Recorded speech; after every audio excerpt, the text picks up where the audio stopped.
इकाई 7 काव्य वाचन एवं विश्लेषण आंसू का अंश। प्रश्न नंबर 1, आंसू कविता का संक्षिप्त परिचय दीजिए।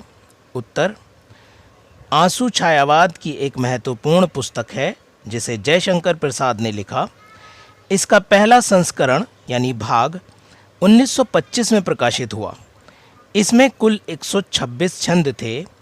इस कविता को लोगों द्वारा पसंद किया गया तो जल्द ही प्रसाद जी ने इसका दूसरा संस्करण तैयार कर लिया, जिसका प्रकाशन 1933 में हुआ। इस दूसरे संस्करण में 190 छंद थे। समय बीतने के साथ इन संस्करणों में कुछ परिवर्तन भी किए गए। आंसू की पंक्तियों में प्रेम की वेदना यानी दुख को प्रकट किया गया है। ये पुस्तक संसार में रहने वाले लोगों के दुखों पर मरहम लगाने का कार्य भी करती है।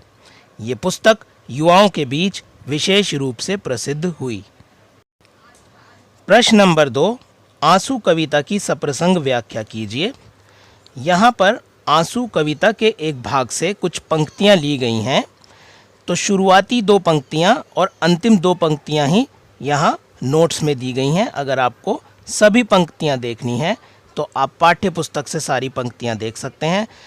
प्रश्न में सिर्फ इस बात का हवाला दिया गया है, इस बात का रेफरेंस दिया गया है कि हम किन पंक्तियों को की व्याख्या कर रहे हैं, और उस पूरे भाग को प्रश्न में ना लेने की बजाय उस भाग के अंतिम 2 पंक्तियाँ और शुरुआती 2 पंक्तियों का ही इसमें जिक्र किया गया है।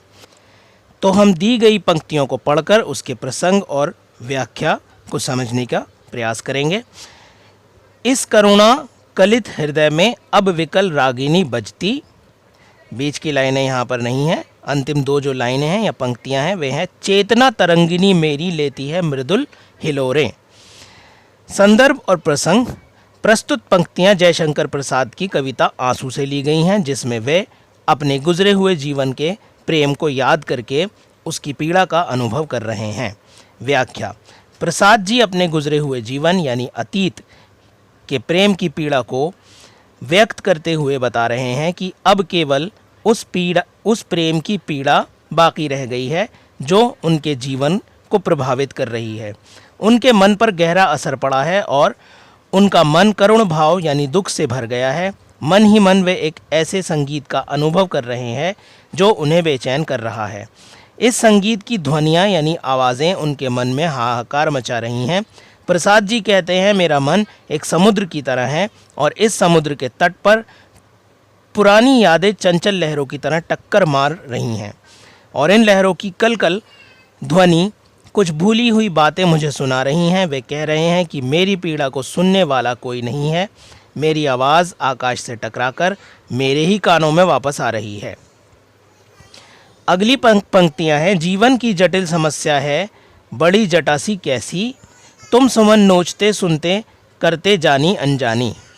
प्रसाद जी कहते हैं, मैंने बहुत कोशिश की लेकिन मेरे मन को सुकून नहीं मिला। जिस तरह किसी पेड़ की जटाएं समय के साथ बढ़ती हैं, वैसे ही मेरी समस्याएं भी बढ़ती गईं।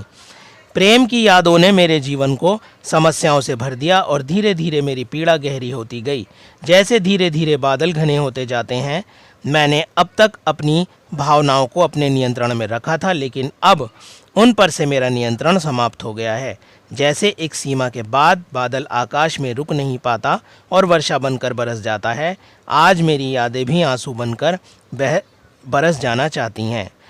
कवि अपनी वेदना से अपने प्रियतम को संबोधित करते हुए पूछता है, तुम्हें मेरे दुख भरे शब्दों में बसी हुई तकलीफ़ सुनाई नहीं देती क्या? कवि आगे कहते हैं कि मुझे दुख देने वाले तुम ही हो, लेकिन मेरी दुख भरी कहानी सुनकर भी तुम जानबूझकर अनजान बन रहे हो। मेरी कहानी सुनते समय तुम हाथ में फूल लेकर उसकी पंखुड़ियाँ नोच रहे हो, मानो वे फूल मेरा सुंदर मन है और तुम उसे बेदर्दी से तोड़ रहे हो। अगली पंक्तियाँ हैं, मैं बल खाता जाता था मोहित बेसुध बलिहारी, हाँ कौन बरसा जाता था रस बूंद हमारे मन में। कवि आगे कहते हैं, मेरी मानसिक स्थिति अच्छी नहीं थी। मैं हमेशा अपने प्रियतम के बारे में सोचा करता था। उस पर बलिहारी यानी न्योछावर होने के कारण मैं अपने वश में नहीं था। उस स्थिति में गीत गाना मेरे लिए कठिन हो रहा था। मेरा मन धीरे धीरे निशब्द होता जा रहा था और उसमें सूनापन बढ़ता जा रहा था। जिस प्रकार आकाश में तेज़ हवा, बिजली, बादल आकर अपना डेरा डाल लेते हैं, उसी प्रकार मेरे सूने मन में अपने असफल प्रेम की आशंकाएं बसने लगीं। मेरे आसपास अंधेरा गहरा होता जा रहा था। इस अंधेरे में जब बिजली चमकती तो लगता शायद मेरा प्रियतम मुस्कुरा रहा है। उसके बाद बरसने वाली बारिश की बूंदें रस की बूंदों की तरह मेरे मन को आनंदित कर देती थीं। अगली पंक्तियां हैं, तुम सत्य रहे चिर सुंदर मेरे इस मिथ्या जग के, परिचित से जाने कब के तुम लगे उसी क्षण हमको। कवि कहते हैं, तुम मेरे लिए हमेशा सुंदर थे और यही मेरे जीवन का सत्य बन चुका था। हालांकि दार्शनिक इस संसार को मिथ्या यानी झूठ मानते हैं। प्रेम के पथ पर तुम मेरे जीवन साथी थे। मैंने कई बार तुम्हें मन्नत के रूप में मांगा। मैंने कई बार तुम्हें अपने करीब आते महसूस किया। मैं खुशी और गर्व से भर उठा। मुझे लगा कोई महत्तर यानी बड़ा किसी लघुत्तर यानी छोटे से मिलने आ रहा है। लेकिन ये सब किसी सुबह के सपने की तरह टूट गया। जब पहली बार मैंने तुम्हें देखा तो मुझे लगा कि तुम्हें हमेशा से जानता हूँ। तुम्हारे व्यक्तित्व में मुझे अपनापन महसूस हुआ। अगली पंक्तियाँ हैं, परिचय राका जल निधि का जैसे हो हिमकर से, प्रतिभा डाली भर लाता कर देता दान सुकवि को। कवि आगे कहते हैं कि जब हम मिलते थे तो ऐसा लगता था कि अंधेरी रात में चांदनी समुद्र की लहरों को गले लगाती है। जब मैंने पहली बार देखा तो तुम्हें देखते ही रह गया। मैं केवल तुम्हारी सुंदरता को ही नहीं बल्कि तुम्हारे पूरे व्यक्तित्व को निहार रहा था। मैं अपनी नज़रों से जो कुछ देख रहा था वह सब अपने अंदर छिपे कवि को सौंप रहा था ताकि वह इस सुंदर क्षण को कविता में ढाल सके।